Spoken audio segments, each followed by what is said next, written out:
You can take one habit and you're like, okay, I got this habit down. Now what else can I add? Because a lot of us, I think they're like, well, I need to practice self-care. So I got to get better sleep and I got to drink a gallon of water and I got to start doing this. And then it just all this like piles up is so overwhelming.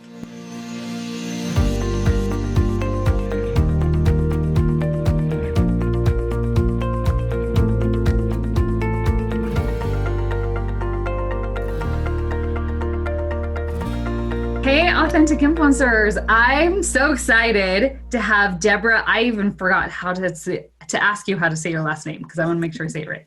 Wenger, like Wenger? Anger? Wenger. Okay. All right, awesome.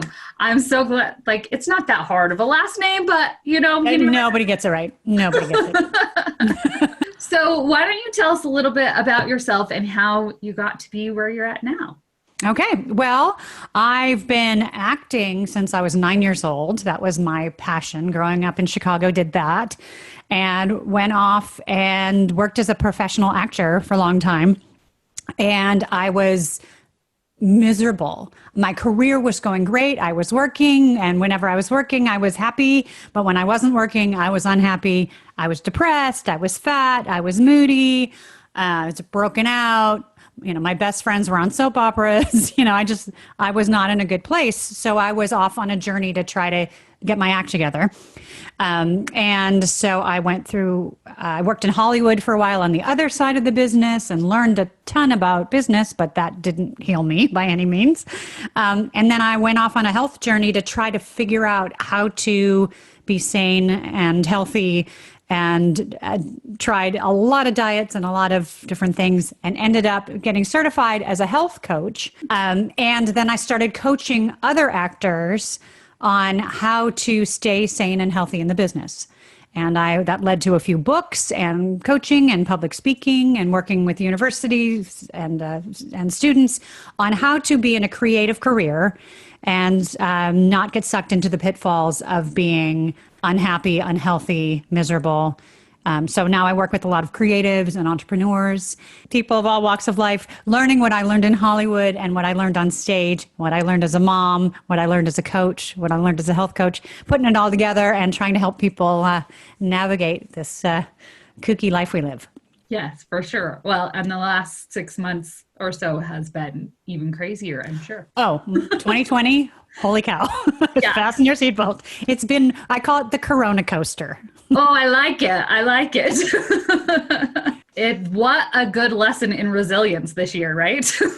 Absolutely. And it's been a reboot and a chance to really embrace what matters. Mm-hmm. And, what if a lot of stuff gets taken away, like our businesses, our livelihood, or our social connections, or certainty, or the things that we used to do for fun. A lot of the labels we give ourselves, a lot of that's been stripped away right now, and we're down to kind of the essentials. Mm-hmm. So it's an interesting opportunity for us to kind of reevaluate and reboot and refresh and right. Or freak out. Right. Like many of us have taken that route as well. Right. Well, and I think it's a great time for us to, like you said, refocus on what are the things that are most important. And it almost is giving us permission to really recreate ourselves of who is it that we want to show up after this, Absolutely. Yeah. It's kind of, when you're cleaning a room or something, I've been cleaning my drawers and, feng shuiing my house, but if, you take everything out and you wipe off the drawers and then it's like, okay, what's worth putting back on the shelves, mm-hmm. Right. What's, so it's, I feel like I'm kind of cleaning out my life as well in the same way. Yeah. It's a good purge of your life, things that aren't serving you anymore. And it could be habits that aren't serving you anymore. Absolutely. Absolutely. So I know one thing that you're really big on is creating these daily habits. So what are some things some maybe tips of how to create those, or what are some really daily habits that we should be doing every day? Yeah, I think there's habits and practices. I mean, some of them are daily habits for self-care, mm-hmm. and some of them are goal-related habits. And in my book and then in my workbook, I go through and I kind of help step by step to figure out what those should be. Gotcha. But so for the goal habits, if you figure out what your goals are, then breaking it down into steps, what do I need to do each day to get closer to those goals? So if my goal is to make $100,000 this year selling essential oils, for example, which is that's my jam. So that's my jam. I'm a young living girl. So what I would go through and figure out, what do I need to do? What are the benchmarks yearly, quarterly, monthly, and daily to get to that point? So maybe it's I need to make 10 phone calls a week, or I need to write a blog once a month, or whatever it is for you. What will help me get closer to those goals? And then break it down. What are the little things I can do each day so I'm making a little bit of progress each day? So if it's I'm going to call one person or send out one email per day, that doesn't sound like that bad, right? Just one per day. But if I'm doing one a day, I can check it off my list. That's 30 calls in a month. That's a huge progress. Or if I'm going to spend 20 minutes writing my blog, or sending out my mailings, or whatever it is that you figure out that will give you the most bang for your buck. Not checking Facebook, not rearranging the pencils on your desk, all those busy things that, to avoid doing the important things. But figure out, so those are the goal related habits. So figuring out, what do I need to do each day to make progress? And we can talk more about that if you want. And then the other things are the self-care and that kind of the daily habits to keep you having good energy, good mindset, being able to do all those things for your goals that you need to do. Sleep, hydration, stress management, which is especially important right now, social connection, exercise, other kinds of rest, fun. All taking care of your house, taking care of your kids, all of those kind of things. And what do we need to do with those habits? And sometimes that's breaking it down to the nittiest, grittiest habits. For exercising, it might not be go to the gym and work out for an hour. That might not be an achievable habit for you or for me. Sometimes it's, I am going to put on my running shoes. And that is the habit. And if I do that, then I win, right? If I just put my shoes on and I don't have to worry about it. It's pretty likely if I get my running shoes on, I'm probably going to get out of the house or at least run around the block. But I try to make it and work with my clients to find easy wins. And then you get the momentum from that win, but make it a small, doable habit. I love that, because I've set this goal that I'm going to work out 5 times a week. And I'm like, I'm going to do this.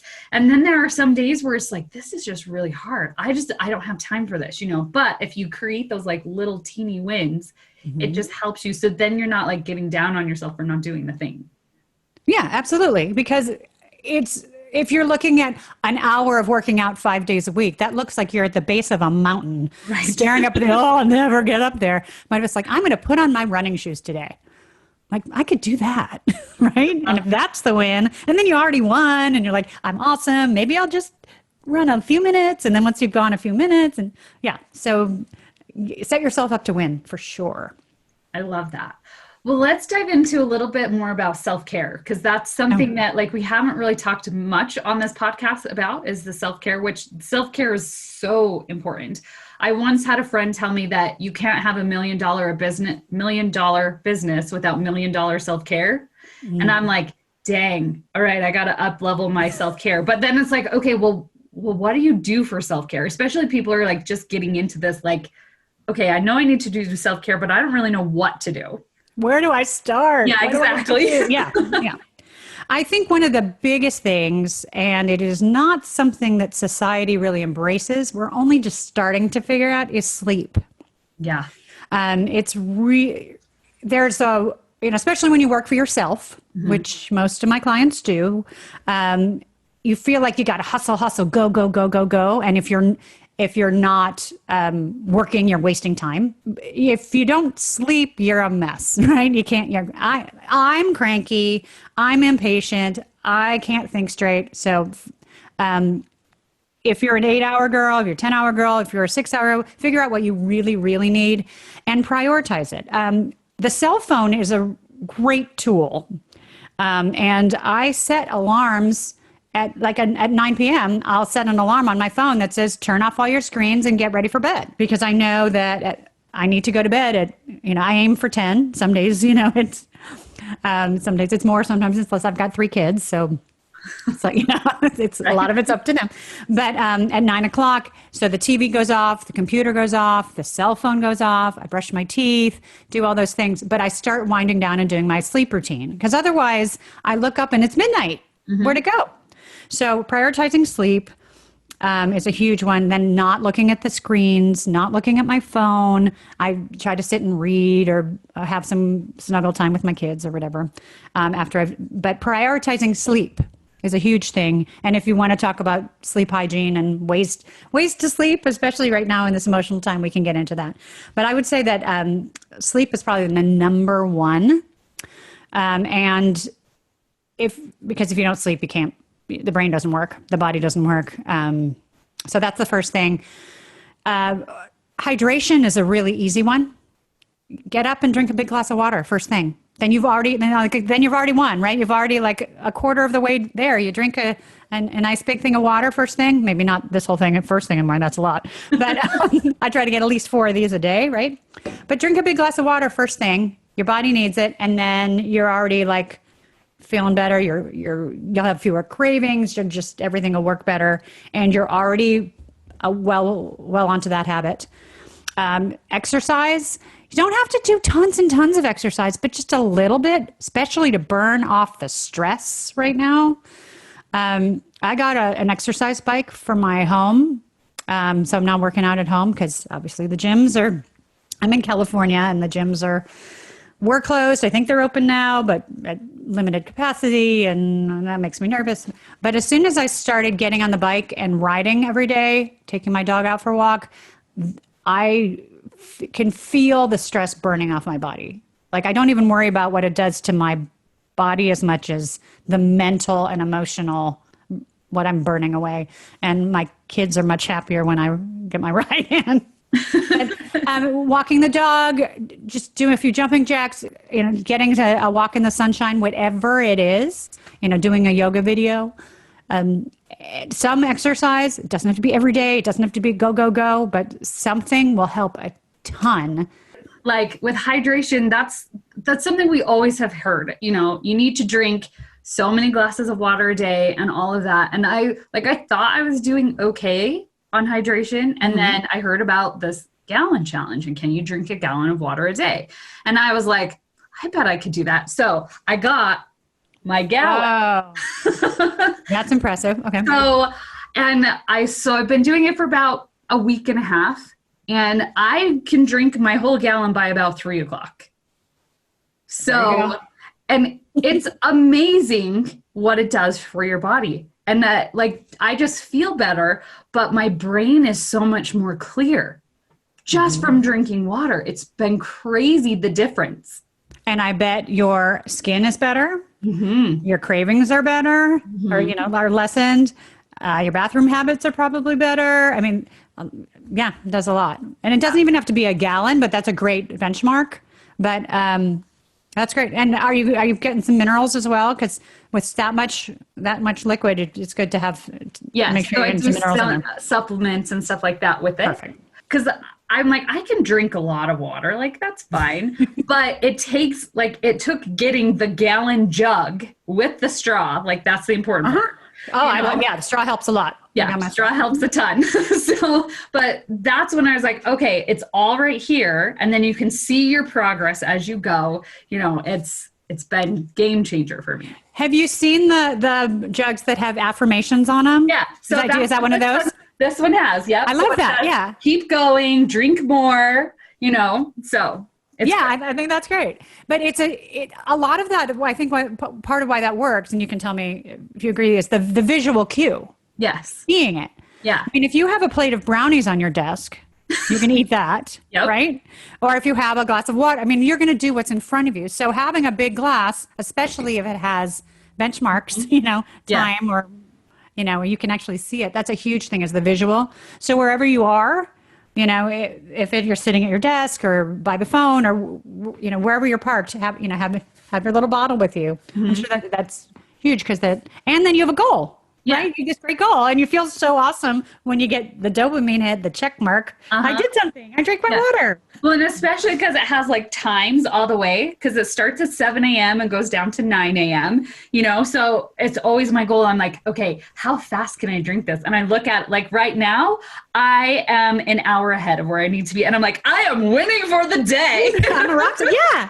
But, they call those, the cornerstone habits and habit stacking. And when, so now you've had your water. So now do you want to do healthy things now, or do you want to do unhealthy things? Now you're like, what else can I do? What else can I win at? And you have positive momentum, the spiraling upward instead of spiraling downward. Right, right. Well, and I love it goes back to like just put your shoes on, because you can take one habit and you're like, okay, I got this habit down. Now what else can I add? Because a lot of us, I think they're like, well, I need to practice self-care. So I got to get better sleep and I got to drink a gallon of water and I got to start doing this. And then all this like piles up is so overwhelming. Right. And especially right now, it's do what you can do. I mean, you don't have to change your entire universe.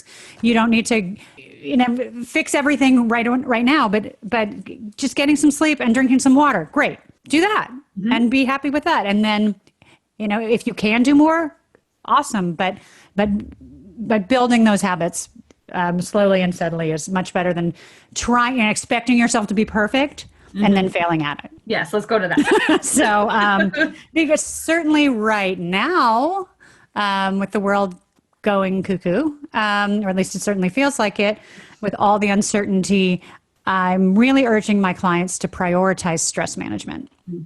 And if you are a meditator and you have a meditation practice, that's awesome. A lot of people are scared of meditation because that's another place people feel like, I'm not perfect, I can't do it. Yeah. But the one thing I remind people about that is that you cannot turn your brain off. Your brain has thoughts, and that your brain should have thoughts. Just like your heart beats blood, your brain makes thoughts. So meditation is not about stopping all thoughts in your brain, because that's impossible. Meditation is about slowing your thoughts and taking little pauses between thoughts and kind of embracing the moments to try to space out the thoughts and try to have the thoughts not be totally kooky. So if you think of it that way, it takes a lot of the pressure off it. Because I used to think, I can't meditate because I can't get my brain to stop. You don't need your brain to stop. You need it to slow down a little bit, just to slow down a little bit. So, and also notice your thoughts and not get all attached and stressed to them. Just let them come and go. So that's one nice thing about meditation that I don't know if people always realize. And it doesn't have to be an hour on a soft cushion in the perfect room with the perfect temperature with the perfect gong. Sometimes it's just sitting down in a chair and closing your eyes and breathing for a minute and just taking a pause. Breathing is one of the best, easiest, cheapest things. You don't even have to buy it on Amazon. But especially breathing through your nose, just taking a few deep breaths through your nose is one of the easiest, best places to start. Because everybody can do that. Even if you're driving, even if your kids are going crazy, you can just run to the ladies' room for a minute, whatever you need to do, and just take 5 deep breaths. When you breathe through your nose, as opposed to breathing through your mouth, you can tell your nervous system that you're not being chased by a bear, you're not in jeopardy, and it helps calm you down and actually affects all the hormones and things that, the cortisol and the adrenaline and all those hormones that make us, the fight or flight hormones. Mm-hmm. So by taking deliberate breaths through your nose, you can tell your body that you're not in jeopardy, there's no threat, and it's okay. Everything's okay. Anything you can do to help yourself feel safe in this time of uncertainty is so, so, so important. And, if you have some oils and that you want to sniff while you're doing this, there's other things that you can do, like emotional freedom technique tapping. There's which we can get to if you want to, but there's lots of tools that don't cost a thing. But breathing, and if you need to set reminders on your phone or put a sticky note on your computer monitor to remind you to do that, maybe every time you take a sip of water, take 5 breaths. You'll be so much better off. But that's a huge one. And then the other kinds of stress management of taking a hot bath or exchanging foot rubs with somebody. They don't all have to be expensive or even outside your home. calling a friend and downloading all those feelings that are coming up, staying socially connected. Those are so important, especially right now. Absolutely. Yes. And you can do social connection. I know I have like a group of friends that we used to get together once a month and we go and do dinner and stuff like that. And lately we've been just doing Zoom girls' nights. And it's been so fun that we can still connect. And it's not the same as being in person, but you still get that interaction and like that connection that you need. Right. And it's still way better than just staying home by yourself, flipping channels and feeling sorry for yourself. That's right. So, yeah. I have a regular game night that I do every Sunday with my girls. And we'll find some kind of game to do, but it's a regular linchpin, in my schedule. So I know that, and then I one of my habits is to make 3 connections a day. To call, text, email, something, to reach out to somebody. And even if it's just, hi, thinking about you, give me a call, bye. That counts because they need it, I need it, but to intentionally stay connected right now is so important. I love that. Well, Deborah, where can people find more information about you if they want to get your book, or where else can they find you? Yeah, DeborahWenger.com. Okay. WANGER has everything, information on my books, my speaking gigs, podcasts, information in the books. You can hear me sing. All of it's right there. And my books are available on Amazon and Audible, The Resilient Actor. I'd appreciate it. Thank you so much for being here. This was so fun. What a great conversation. And what great reminders. I mean, I teach this stuff, but I need to be reminded all the time. Just drink my water, take care of myself, get to bed, stay connected. It's also important. Absolutely. Awesome. Okay. Well, we'll see you guys all next time.